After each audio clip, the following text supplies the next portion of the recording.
Assalamualaikum warahmatullahi wabarakatuh. Apa kabar?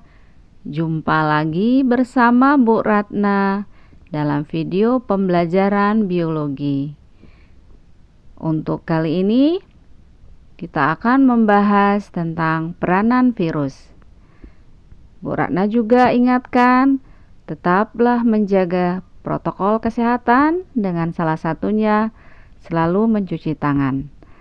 Mari kita saksikan tayangan tentang bagaimana virus melakukan reproduksi dengan memperbanyak diri. Ayo.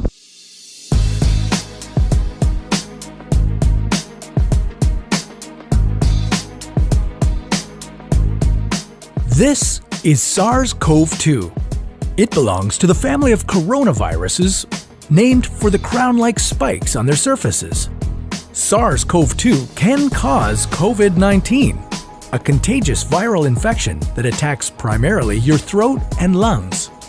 What actually happens in your body when you contract the coronavirus? What exactly causes your body to develop pneumonia? And how would a vaccine work? The coronavirus must infect living cells in order to reproduce. Let's have a closer look. Inside the virus, genetic material contains the information to make more copies of itself. A protein shell provides a hard protective enclosure for the genetic material as the virus travels between the people it infects. An outer envelope allows the virus to infect cells by merging with the cell's outer membrane.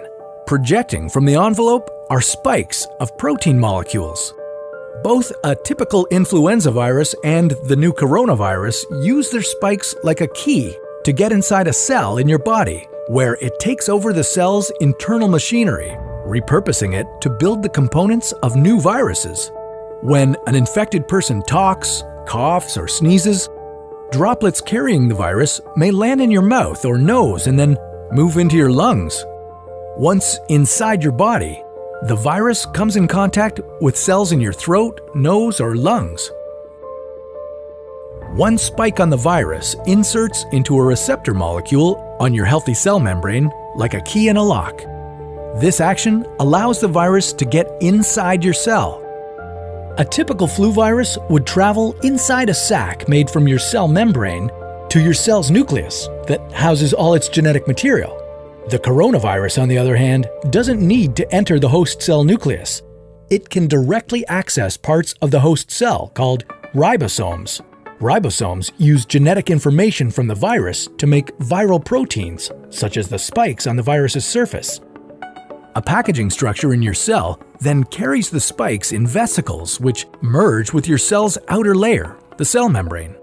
All the parts needed to create a new virus gather just beneath your cell's membrane. Then, a new virus begins to bud off from the cell's membrane. Now, with the virus spreading in your body, how can you develop pneumonia symptoms? For this, we'll have to look into your lungs. Each lung has separate sections called lobes. Normally, as you breathe, air moves freely through your trachea or windpipe, then through large tubes called bronchi, through smaller tubes called bronchioles, and finally into tiny sacs called alveoli. Your airways and alveoli are flexible and springy. When you breathe in, each air sac inflates like a small balloon. And when you exhale, the sacs deflate. Small blood vessels called capillaries surround your alveoli. Oxygen from the air you breathe passes into your capillaries, and then carbon dioxide from your body passes out of your capillaries into your alveoli so that your lungs can get rid of it when you exhale. Your airways catch most germs in the mucus that lines your trachea, bronchi, and bronchioles. In a healthy body, hair-like cilia lining the tubes constantly push the mucus and germs out of your airways, where you might expel them by coughing. Normally, cells of your immune system attack viruses and germs that make it past your mucus and cilia and enter your alveoli. However, if your immune system is weakened, like in the case of a coronavirus infection, the virus can overwhelm your immune cells, and your bronchioles and alveoli become inflamed as your immune system attacks the multiplying viruses. The inflammation can cause your alveoli to fill with fluid, making it difficult for your body to get the oxygen it needs. You could develop lobar pneumonia, where one lobe of your lungs is affected, or you could have bronchopneumonia that affects many areas of both lungs. Pneumonia may cause difficulty breathing, chest pain, coughing, fever and chills, confusion, headache, muscle pain, and fatigue. It can also lead to more serious complications. Respiratory failure occurs when your breathing becomes so difficult that you need a machine called a ventilator to help you breathe. These are the machines that save lives and that medical device companies currently ramp up production for.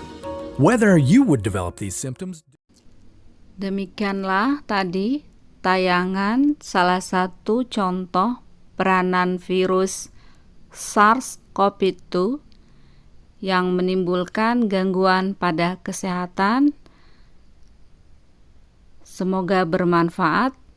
Wassalamualaikum warahmatullahi wabarakatuh.